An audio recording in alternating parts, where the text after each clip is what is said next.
Better get to the agenda, hadn't I? I'm going to call this meeting of the Fox Canyon Groundwater Management Agency Board of Directors to order and ask the clerk to call the roll, please. Chair Craven? Here. Director Iranio? Aye. Director West? Here. Director Borchard? Here.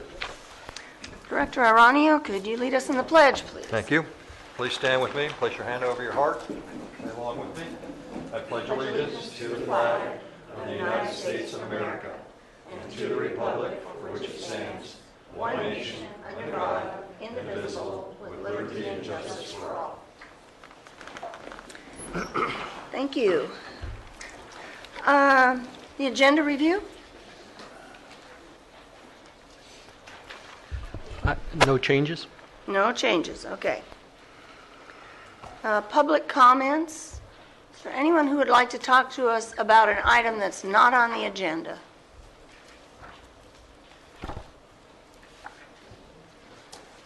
Good afternoon, board members. My name is John Matthews.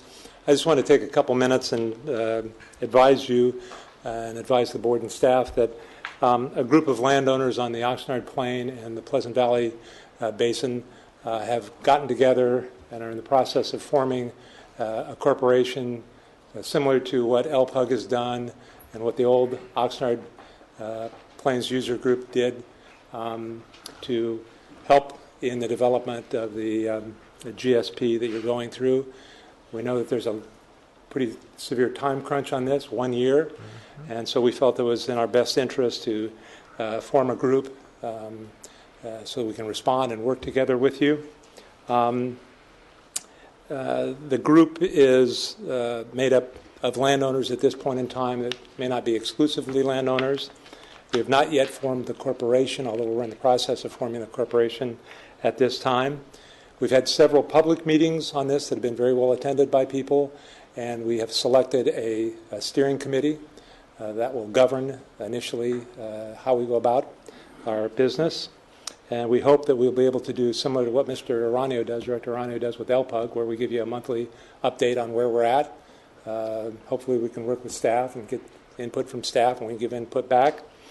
And in that respect, we will be engaging a hydrologist. At the present time, we're discussing it with Dr. Bachman serving, and he seems to be willing to do that. But we need to get our funding in place on that.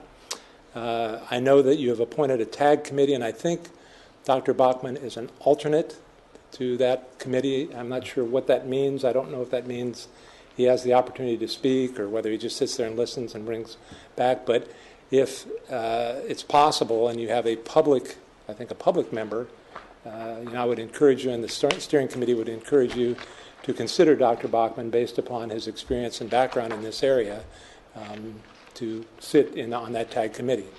So we hope to get back to you next month with the actual name of the organization, how we'll be governed, how we go about things, and give you an update on how we're going. We're just concerned about this truncated 1 year situation.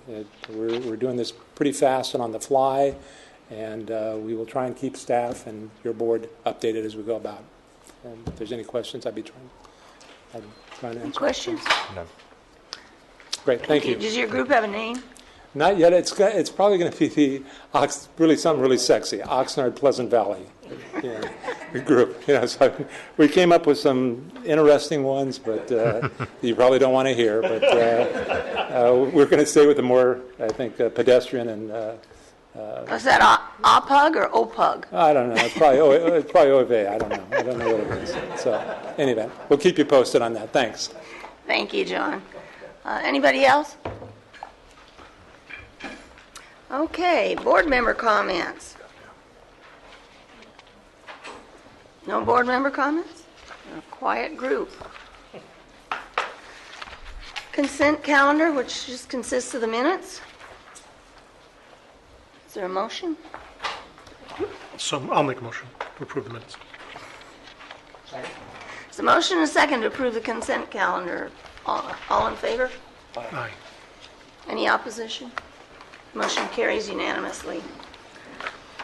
Item number 2, proposed expansion of agency groundwater management area to align and edge match with the California Department of Water Resources Bulletin number 118, basin boundaries.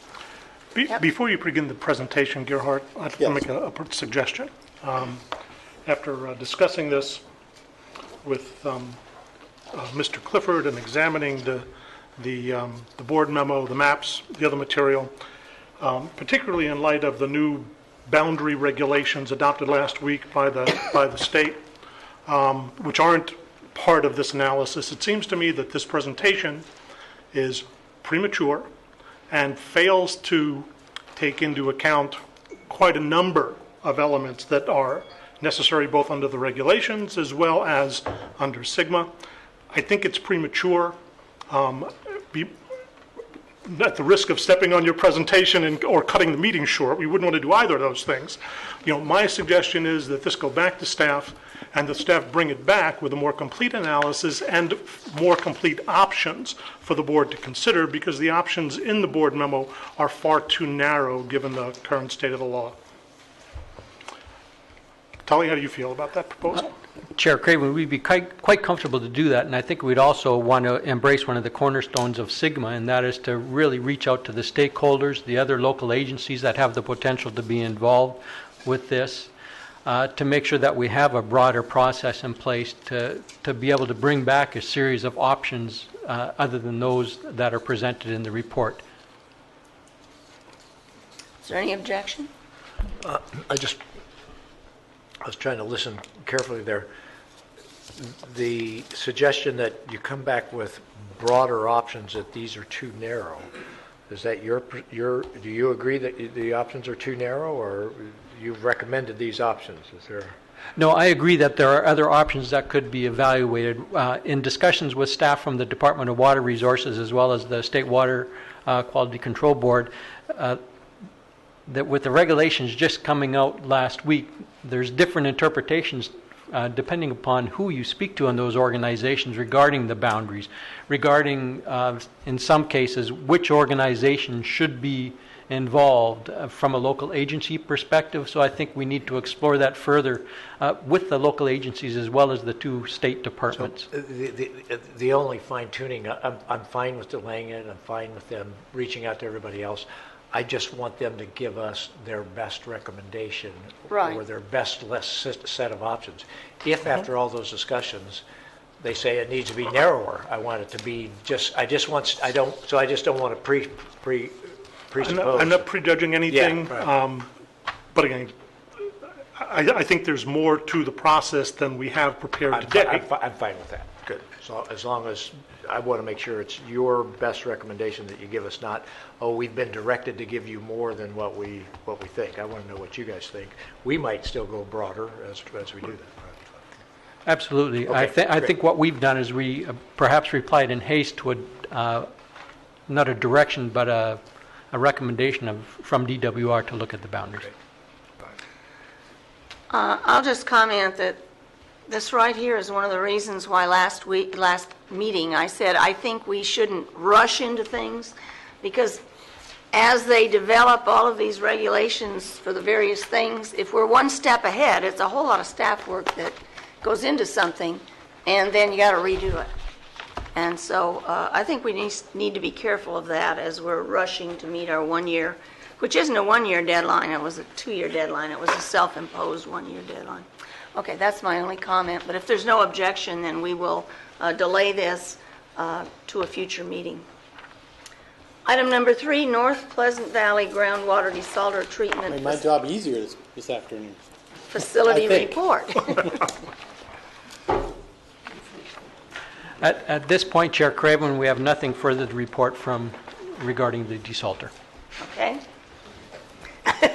We're moving right along. No wonder Lynn didn't come.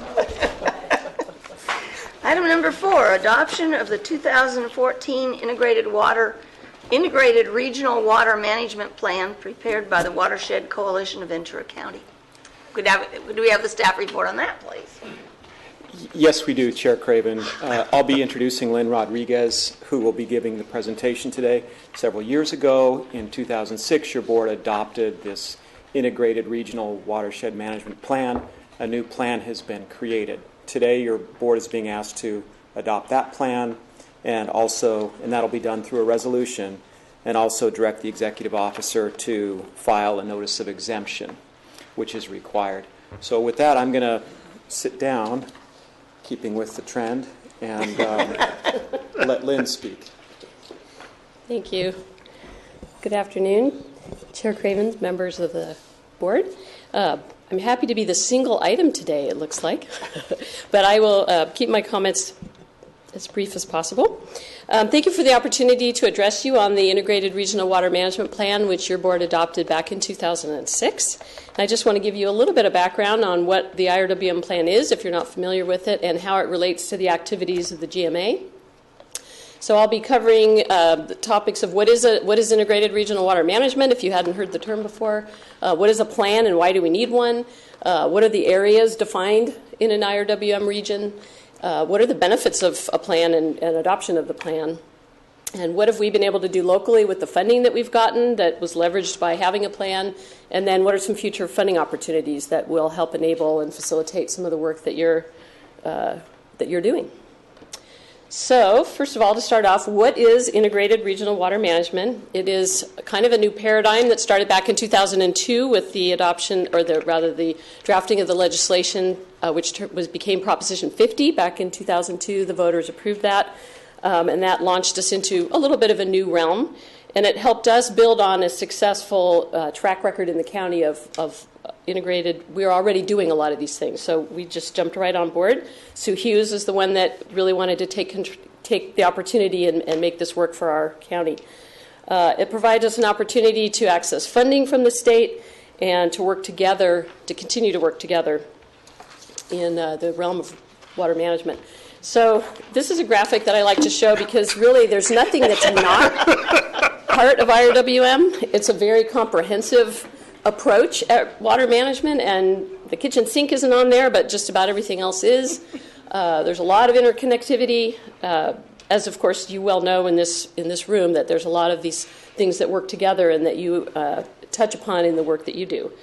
There's many key elements that we need to work together on to be successful. So, as I said, it started in 2002, and it was at that time under Proposition 50, it was a self-selecting mechanism. You decided you wanted to be a region and you applied for funding. After Prop 50, we saw the passage of Prop 84 in 2006. Again, the voters overwhelmingly approved that second large water bond. And this time around, the State Department of Water Resources said, we want you to select regions in a more careful, methodical way, and they gave us a process to follow, the region acceptance process. So we officially applied to become a region. The County of Ventura is our boundary. The state was very concerned that watersheds were broken up in some of these regions, so we were required when we were accepted to work closely with the Upper Santa Clara group that formed for the upper part of the Santa Clara River watershed. But we were accepted in 2009, and we have felt over the years, prior to the adoption of Proposition 50, we worked well as a county, and so we wanted to sort of stay within the county boundary.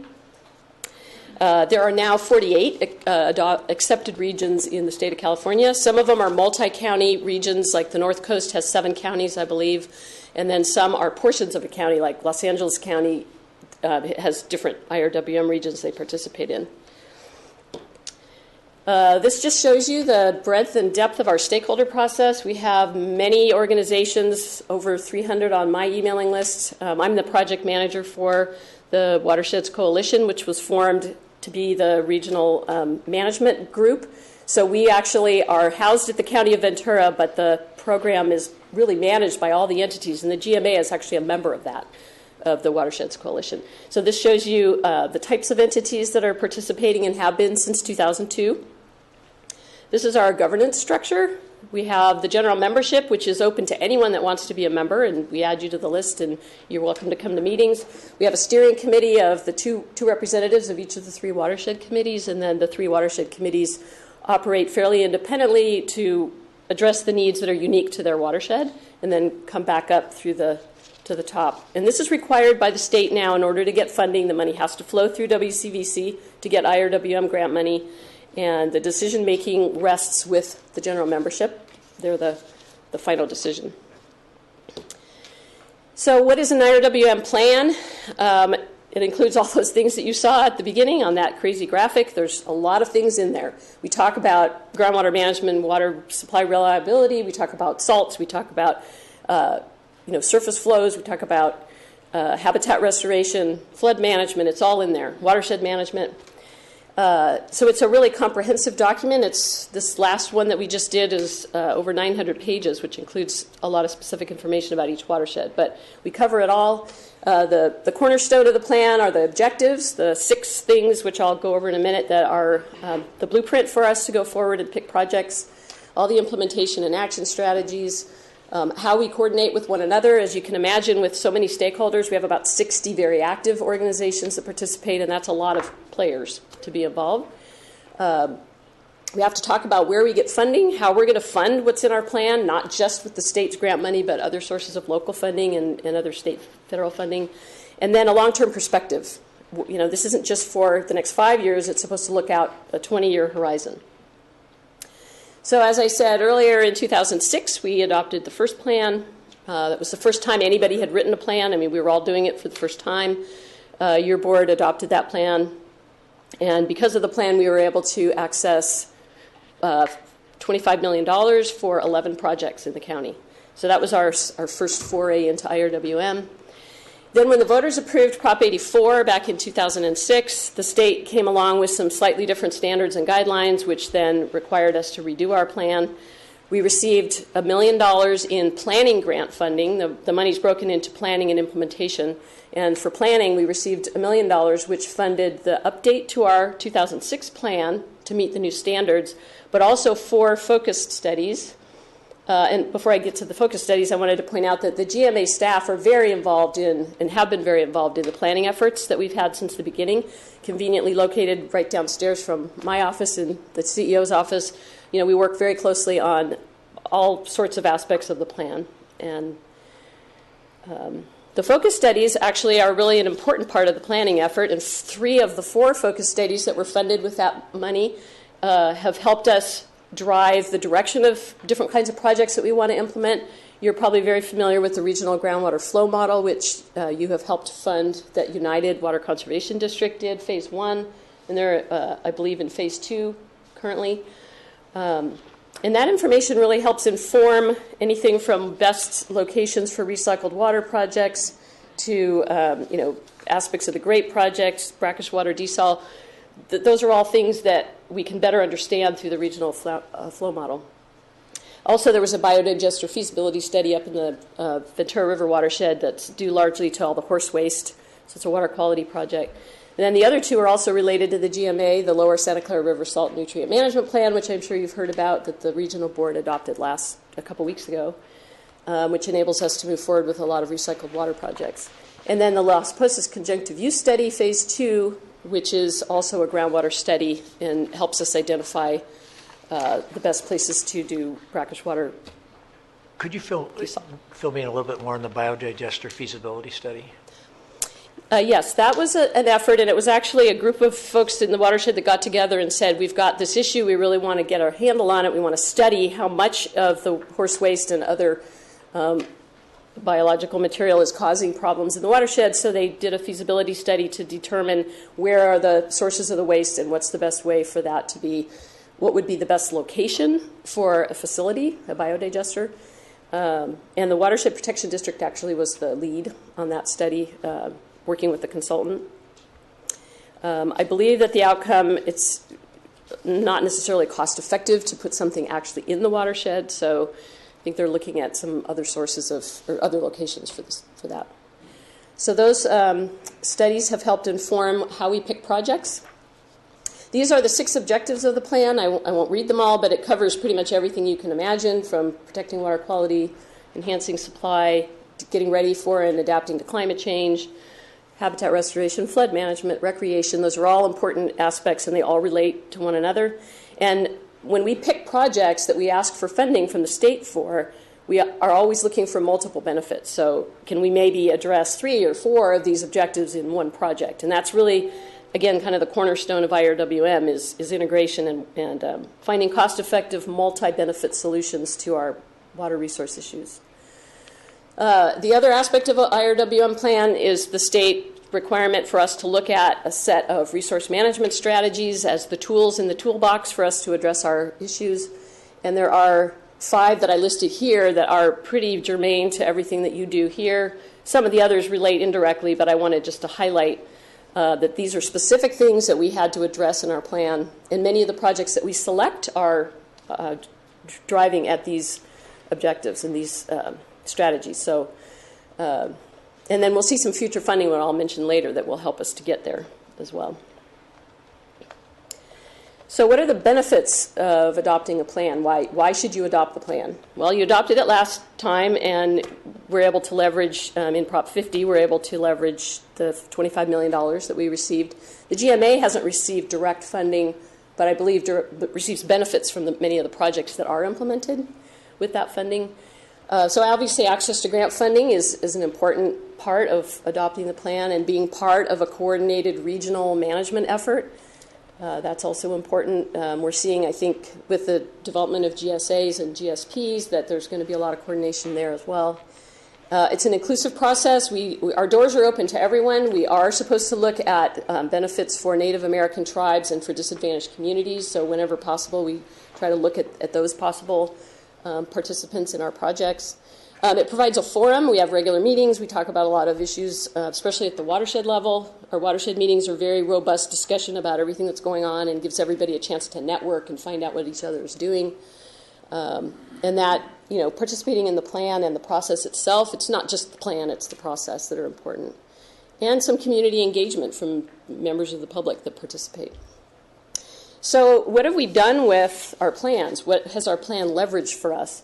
Well, this slide is a slide of all of the 32 projects that we have been able to implement throughout the county as a result of the funding we've received so far. And, of course, the local match. There's always a local match required. So it's a significant amount of investment. You can see by that map that many of the projects probably half of them lie within the boundaries of the GMA. So in one way or another, it's been benefiting your efforts. There are 3 projects not mapped here, and they are regional projects that go through the whole county, and I'll talk a little bit about that. This is our nice successful slide. We've brought in so far $70 million in funding from Prop 50 and Prop 84. And we are right now in process with an application for the final round of Proposition 84 IRWM implementation funding, which is $13.3 million, I believe, is the application. We've been successful in all that. All the money that you see up there is everything we asked for. We've gotten everything we've asked for, we've been very successful. It's been a very valuable process for us to participate in this. If we are successful in getting this final round of funding, that will bring that number obviously up to 83 point something million. So couple of just some basic information about what the types of projects are. I didn't want to list all 32 projects, but I did want to share with you that they run the gamut of a lot of different things. I'll talk about the first one in a minute because that one is definitely really related to the work that you do. But well, probably all of them are, but desalters and salinity management pipeline, a lot of that money has gone to the salinity management pipeline in Callejas. The desalter that Camarosa has now was partially funded with Prop 84, and we have other desalters currently being considered. Retrofits for groundwater recharge, the county has got low-impact development type projects. Septic to sewer conversion in Prop 50, both Oxnard and El Rio converted from septic to sewer, which was immensely helpful from a water quality standpoint. Wastewater treatment plant construction and upgrade. We've had the City of Fillmore's plant and the Piru plant upgrade have been funded with Prop 84 funding, or Prop 50. Removing Arundo, that's one of our big challenges in all the watersheds, really, and we've received a fair amount of money for that. Landscape water use efficiency, and this most recent round of funding, the drought round that came about last year in response to the beginning of not the beginning, but the worst first year of our drought. Now we're in the second year. That funding The Ag Water Use Efficiency Project is just getting started, and the Watershed Protection District is taking the lead on that as well. That one is a regional project open to growers across the county, not just in the GMA. It's about $1.6 million in grant funding, and it will fund on-farm evaluations and irrigation improvements, and about 60 growers can participate. So that's something you'll probably be hearing more about as it goes forward. And I think the GMA is somehow participating by helping to putting money into that. Is the GMA involved in that one? Maybe not. No. Okay. With a match. So that gives you a little snapshot of the things that we've been doing since 2002. Going forward, there's more money out there thanks to the voters in 2014 approving Proposition 1. The difference between Proposition 1 and the two that I've mentioned, 50 and 84, is that that one is broken into a lot of different pots of funding. And the IRWM pot of funding is smaller than it has been. And we are a part of a funding area since Prop 84 began. We're lumped in with LA County, we're Greater Los Angeles IRWM region, the Upper Santa Clara, and Gateway, which is actually this time going along with the Greater LA for application. And that money was in a pot, and you had to go through the regions to get that money. In Prop 1, there is a pot of IRWM funding, but it's smaller. Our share so we had $215 million in Prop 84 for our funding area. Prop 1, it's reduced down to $98 million. So you can see it's like less than half. However, that's still a good amount of money. We've been very competitive and gotten what we've asked for. So, we're going to continue to hope that we have that success going forward. But there's also a lot of other money in Proposition 1 targeted for certain things like groundwater management and remediation, habitat restoration, watershed protection, recycled water. And some of those are things we would have gone after IRWM funding for. So it gives us more opportunities, and individual entities can apply for that money. So there's $7.5 billion, if you're not familiar with Prop 1. $2.5 billion of that is for surface storage projects across the state. And the remaining funding is for all those other things that I mentioned. So we are working hard to keep everybody up to date. Those funds are rolling out. The governor was very concerned with the drought that money get out as quickly as possible. So we'll be seeing the first thing that might be of interest to this group is the groundwater funding. Those guidelines are going to be coming out in December. At least that's their projection. December of this year for planning. There's $100 million for groundwater sustainability planning, and $800 million for groundwater remediation and treatment, and that money comes out later, I think in 2016. You do not need to be an IRWM region entity like the Watersheds Coalition in order to apply for that money, but it may be that you'll be required to have adopted the IRWM plan in order to access that money. So we have to wait and see what they're going to require. And those are administered by different state entities. Some of it's the State Water Resources Control Board, some of it's the Department of Water Resources. So that can sometimes be challenging because they have a little different way of doing things. But we have two main state entities, along with a few others for some of the fisheries and watershed funding. The other difference is that Prop 50 and Prop 84 had a 25% match, which made the money a lot more attractive. It's 75% funding. In Prop 1, it's 50% match for almost all those funds. There's a couple that have a lower match, but for everything that we're going to be probably looking at, it'll be a 50% match. And as I said, there's $900 million for groundwater. So that's something you want to kind of keep your eye on. And another reason for adopting the plan is gives you access to at least to the IRWM funding, and possibly some of the other funding might require it as well.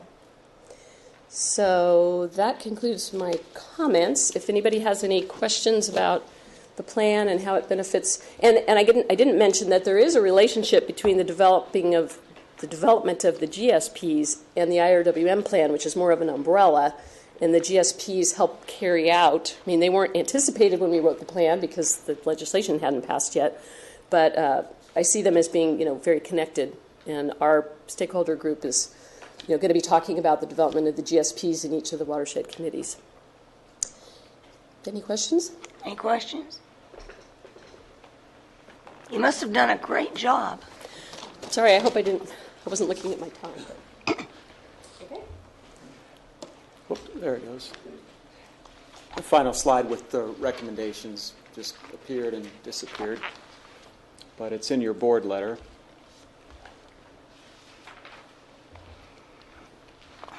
Let me read it.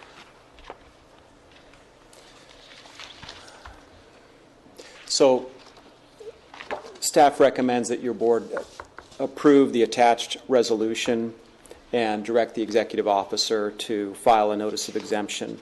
And what that will do is that will keep this process going for the GMA. Move the recommended action. Second. There's a motion and a second. Is there further discussion? I guess we need a roll call on this one. Chair Craven, Yes. Director Iranio, Yes. Director Bennett, Yes. Director West, Yes. Director Borchard. Yes. Motion carries unanimously.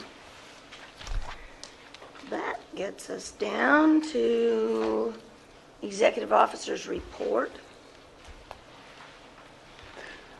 Chair Craven, you may have noticed that one item that didn't appear on the agenda today was the Resolution 2015-04. That's the extraction charge item. We had difficulties with the public noticing, and we're not able to meet the appropriate deadlines in order to bring that item forward. So we will be bringing it to a subsequent meeting. We're also suggesting to the board that a special meeting be held on August 14th. That just happens to be the date we had set aside earlier in the year to discuss 4 items that we feel we need direction on in order to proceed with the groundwater sustainability plan. Those 4 items being seawater intrusion, subsidence, pumping trough depression, as well as the migration of poor quality water. And we would like to have a discussion with the board so that we can set parameters around those items in order to proceed with the plan. We understand that perhaps over time, working with the technical advisory group and the stakeholders, that those may change, but we at least need a starting point in order to have a scope of work for our consultant. And we feel it would be appropriate at the board's pleasure to hold a special meeting to discuss that. We've been told by somebody there's a difficulty on August 14th due to a livestock auction at the county fair, so there are some conflicts on that particular date. However, we do feel it's important to have the discussion with the board. And I guess the second item on the third thing I want to discuss is the first thing. Whether or not the board wants us to bring the extraction charge item on a special meeting, or if your preference is to bring it back in the September regular meeting. Do board members have preferences? I think that these 4 things are going to be a big discussion personally on the 14th or whenever we have them. And the extraction charge might also be a fairly large discussion. So maybe we should keep the 4 items on the special meeting and not introduce a different topic, because these are all related. But I don't know how the rest of you feel. Yeah, I would echo the comment that Tully made about the livestock auction at the fair. It may not at the surface sound significant, but you'd be surprised how many people attend that, and it's for a good purpose, particularly in the agricultural community. A lot of folks who'd probably like to be here and hear this discussion. So I don't know if anybody in the board has any ideas about other meeting dates that might suffice. Is there a time of the auction? Is it all day, or is it in the morning? Is it all day? Yes. Okay, so it's all day. How about the 7th? 7th of August. Can staff make it that fast? Okay, Mr. West isn't available. Is not. Anybody else have any suggested dates? Well, how about the 12th, which would be Wednesday, which would be our normal? It's a united board meeting, so you won't have Lynn or me. I see. Oh, wait, we're dark in August. Tony, are we dark in August? Yes. Okay, so that could work. So you could go on the 12th? Yeah, the 12th could work. I can't do it on the 12th, 13th, looks good. That's Thursday? It's Thursday. That's the day before the auction? That works? 13th afternoon would be okay for me. well, people aren't going to line up for the auction on the 13th, so it's got to be a different reason. Okay, the afternoon of the 13th, how does that look? 1 o'clock? 1 o'clock? All right. we know where? It'll be in this building someplace. 13th, 1 p.m., special meeting. Okay. Okay. Is that okay with staff? Yes. Okay. I think we have a date set for the next meeting, So special I have meeting. one other question. Yes. If I could. Staff, you asked what our preference was. My question for you is if we hold off on the extraction fee, what's that do to scheduling? Does staff have any concerns about getting things scheduled if we postpone that till September? No, that it would be backdated to July 1st in any case. It was just giving people additional notice. We do not have a problem if it moves to the September regular meeting. Great. Okay. Okay. Any further business? That works for me. Do we have a motion to receive and file the executive officer's report and the administrative reports? So moved. There's a motion and a second. Is there any objection? Motion carries unanimously. Okay. We will adjourn this board meeting, and the next meeting is a special board meeting on Thursday, August 13th at 1 p.m. That was quick. Short and sweet. No, I had one meeting the day before.